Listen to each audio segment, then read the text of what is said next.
So it all started like this. We had one day to make it from North Carolina to Texas. And to add to that, we also had a few challenges. Number one is that we were driving and not flying. And we also would be driving with... Sounds crazy, right? Yeah, probably. When I originally made these plans that we would be traveling to Texas, I thought that we were going to have an extra day to get there, but we didn't. Because our farm sitter couldn't be here until Thursday. And problem was, I had to be in Texas on Thursday. And with everything that had to be done, we ended up leaving a little bit later than I would like to have left, especially with having to travel as far as we would have to travel. And I'm starting to wonder, are we going to be able to make it there in time? And I'm like, nope, we got to make it in time. We got to make it in time because I made a commitment to be there. So we hit the road and drove for a really, really long time. Hour after hour, state after state. But honestly, I do enjoy traveling long distances occasionally because it gives me time to just think, to sit there and think. And also to listen to a bunch of podcasts. We listened to a bunch of podcasts while we were traveling out to Texas. And with having an 11-month-old, I must say, thankfully he did pretty well. We did have a lot of this.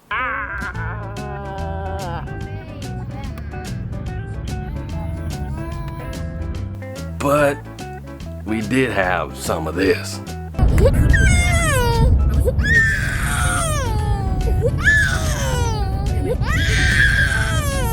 And another challenge that we faced was ice patches. I'm gonna say, I never thought that I would see patches of ice in Louisiana and Texas. It definitely caught me off guard. But after numerous hours of being on the road, of listening to numerous podcasts, seeing the sunrise and then the sunset and driving in the dark zone, we finally got to Allen, Texas. And we were exhausted when we got there, so we just ended up crashing.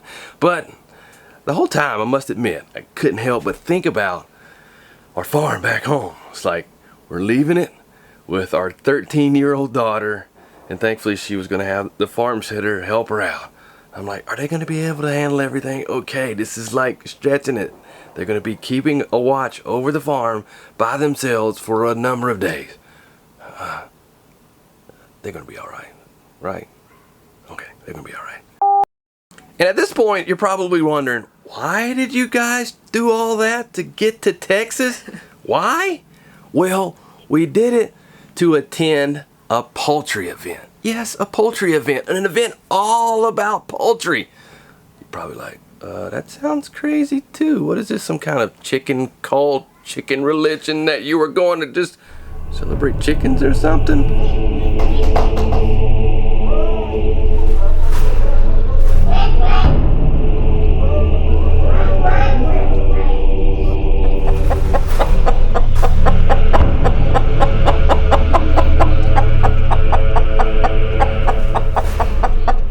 No, this event is called the Pastured Poultry Conference, and it's put on by the American Pastured Poultry Producers Association. And this event is tailored for producers, poultry producers, whether you're raising ducks, chickens, turkeys, any type of poultry, and you're serious about it, whether you're raising 50 birds or 150,000 birds. This conference is geared towards producers of all levels. So the next morning we come downstairs and there's already this line forming. And so we stand in line, we get checked in, and as you look down the hall, on either side of the hallway, there's vendors and they're showcasing their products. And, they're wanting to help producers, up their game and get to the next level. And one thing that really stood out was this really cool automatic egg washing machine.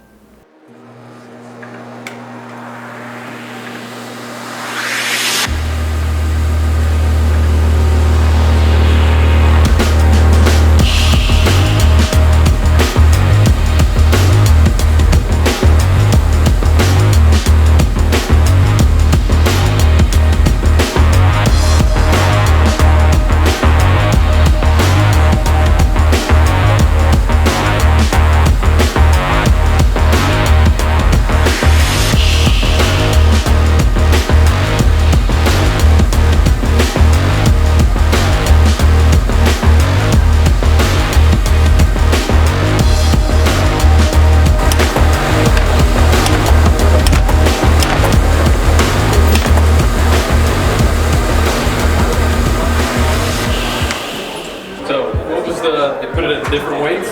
There's actually enough of difference in these wooden eggs. There's just enough difference that we've got 2 different weight sizes here, and we were actually able to, when we set this thing up for the wooden eggs, we were actually able to make 2 different bins for the wooden eggs. Wow. So that was pretty neat. That's pretty cool.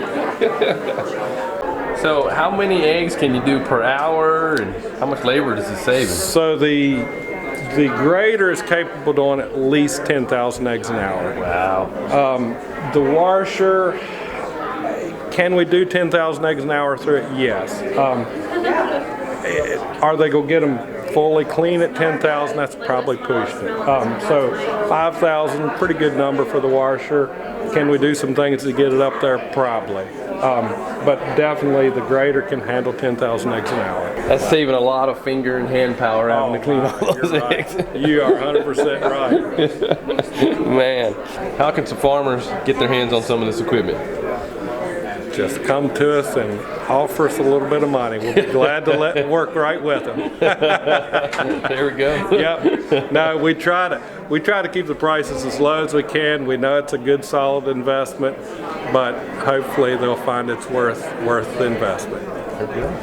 Yeah, that egg cleaner was pretty neat. I don't think we're quite ready for an egg washer that big, but they do have a smaller model that may work for us in the future. We'll see. We'll see. But he say of this event, it had speakers speaking on numerous in-depth subjects in multiple rooms.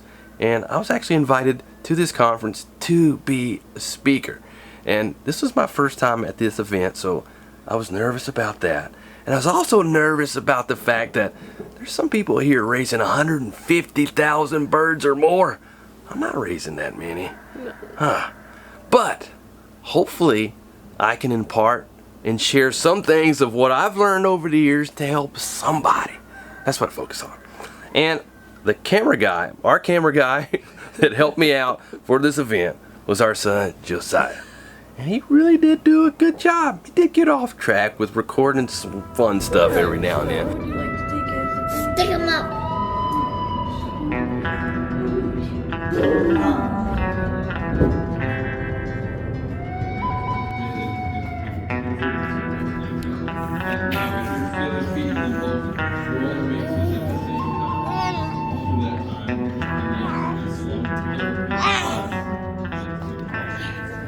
And since we homeschool our children, I usually try to bring them along to the different conferences and events that I speak at and that we attend.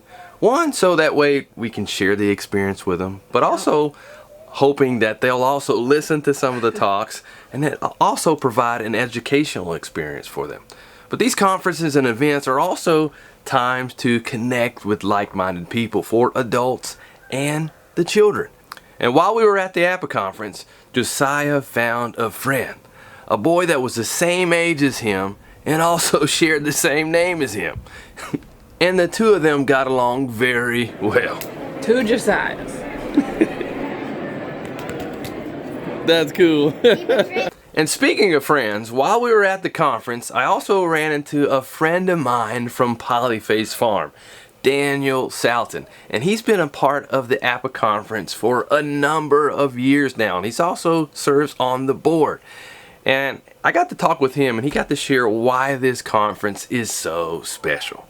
The APPA Conference is about fellow farmers helping each other. And so we're not bringing in experts from far off lands or far off areas to come and teach us how to be better farmers. It's your neighbors, it's your friends, it's people that you've talked to on the email link, it's people you've connected to on social media. And we're just building each other up and saying, hey, this is something that I'm passionate about, or here's a breakthrough I've had, let me share that. And so a lot of the speakers actually come from the members and are members just like you. And that's what makes this conference special, because they're your friends, they're your fellow farmers, they're your fellow members, and they're just wanting to share their little bit of knowledge with each other. And again, bringing that information together in a room to solve the problems or to solve and take us to a next step is what makes this conference special.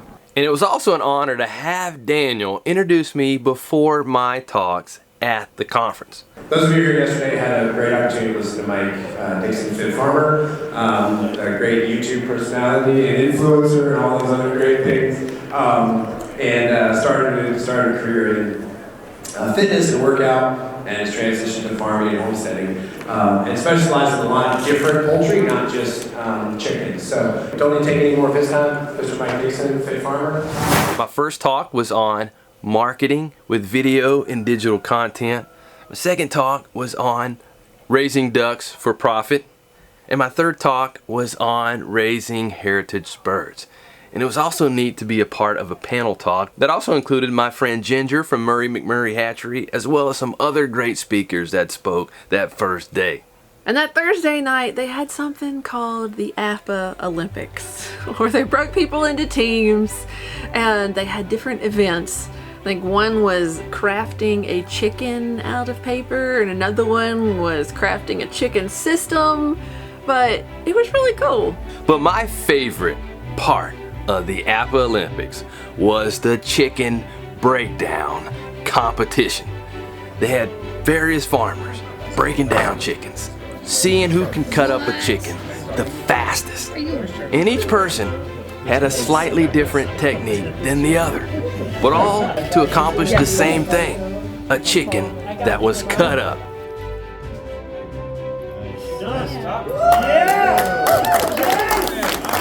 I was amazed at how fast some of these people could do it.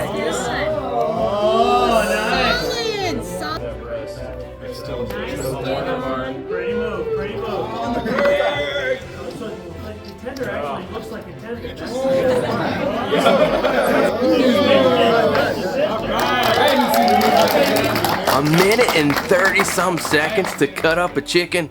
Wow, that's fast.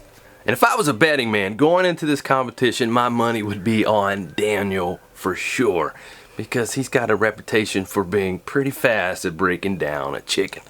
But this one guy, Levi, it was his turn to break down the chicken.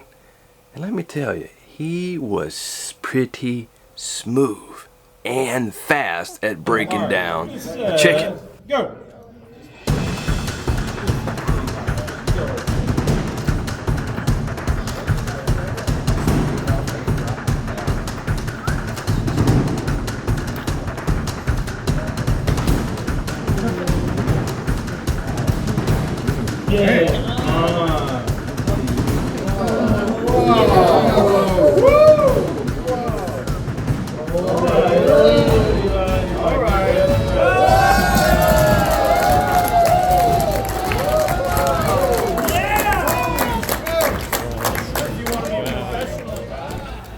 Can you believe how fast that was? That's amazing. Wow, being able to do that in under 30 seconds? Man, whoo. So Daniel was coming up next, and I'm like, Daniel, whoo, let's see how fast you are. You gonna be able to take Levi, beat him? No pressure. No pressure, man. Oh, shaking. You got it. You got it, Daniel. You got it, Daniel. Make it noise. Snap, crackles, and pops. Getting right up there. Okay. Doing great. Good? Oh, okay.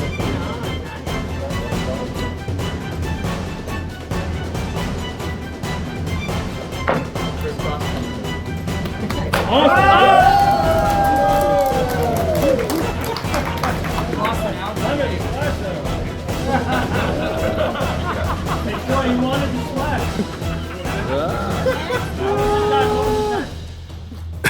Oh man, that was fast, but he didn't beat Levi. Man, I guess Daniel is the second fastest in town. Hey, but that was still really fast. Just right over 30 seconds is still amazing. Yes, definitely. And this conference was a 3-day event, and it was really nice because they served lunch every day, and the proteins that were served actually came from farms, from the farmers right there, and it was really nice to be able to eat and sit down at the tables and talk with one another, because, you know, the best time is spent breaking bread with people, to getting to know people. And, you know, a cherry on top is that, you know, I didn't have to cook, so that you know, I'm just saying. Give you a little bit of break. A little bit of a break, yeah. And it was really nice getting to meet other crazy chicken people from different backgrounds and different levels of experiences of growing and raising chickens.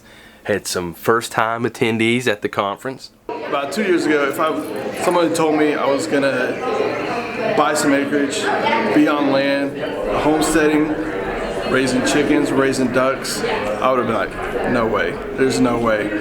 But here I am at the APPA Conference, learning a ton from people who've been doing it for many years, and I'm excited to see where this goes for our family. That's fantastic. What are some of the things that you've gotten out of being here?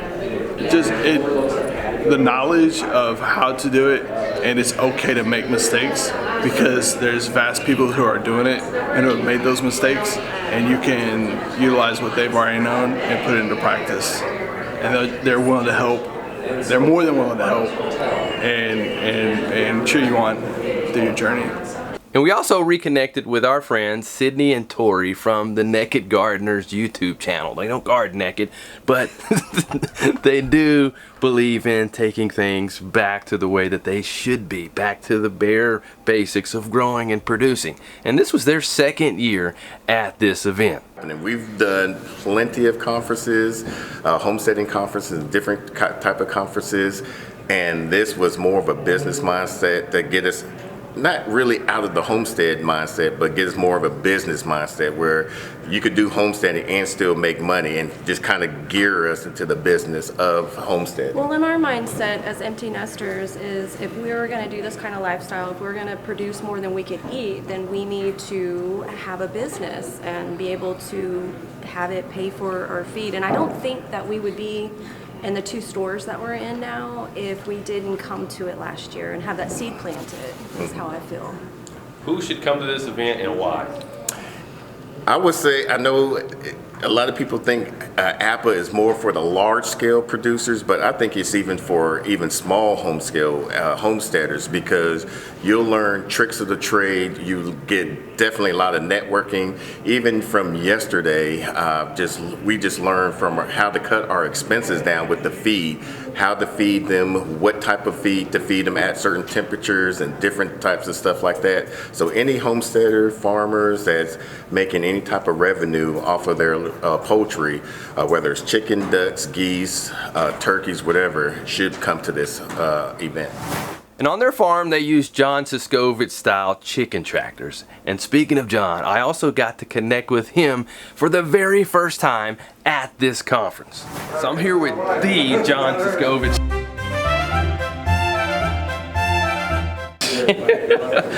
I'm so excited. I knew about you a number of years ago, just seeing your chicken tractor. I'm sure you get that a lot. It's been known to happen. And then I finally get to meet him. So we're here at the APPA Conference together, and you've been here, what, how many years? 6, all but 1. I wasn't here the first year, but I've been here every year since. So why do you keep coming here? The APPA Conference for me is as much a family reunion as it is an educational and inspirational experience. Okay. And my mission statement with Farm Marketing Solutions is to inspire and educate the next generation of farmers. And I come here every year because there's the commonality of poultry, but you don't have to explain why you like chickens to anybody. You just all like chickens, and that's amazing. Chickens, ducks, turkeys, and it works. So you have that common ground, and so you're already at the same baseline, and you just grow from there. There's the free sharing of information. There's no barrier. We're trying to break down barriers to entry, and what we want is for there to be more people year over year who are using the sun to capture carbon in grass, to feed the soil, to feed the chickens, to feed the people, so they can be as strong and beautiful as Mike Dixon. And what I love is, like, we're not here in competition with each other. We're here for the common goal overall to just lift everybody up. And, rising tide lifts all ships. There we go. There's no competition. There's only collaboration. That's exactly. There's enough. There's 22 billion chickens raised in the world, the whole earth, every year. You know, that's plenty of market share. It's the most consumed protein on the planet. There's plenty of market share for more poultry farmers. We're here with people from all over the country, a lot in Texas because we're in Texas this year, but we've been in Arkansas, we've been in Florida. It moves around from year to year, so it might be in your neighborhood next year. And it's so great that there's enough room for all of us, and we only benefit if we're all collaborating, working together to see that growth happen. But overall, we had an absolute blast at this conference and hope to attend in 2025.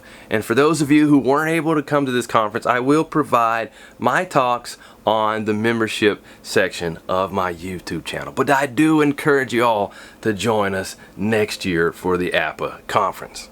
Oh, and Sayla. We never told them what happened to Sayla. No.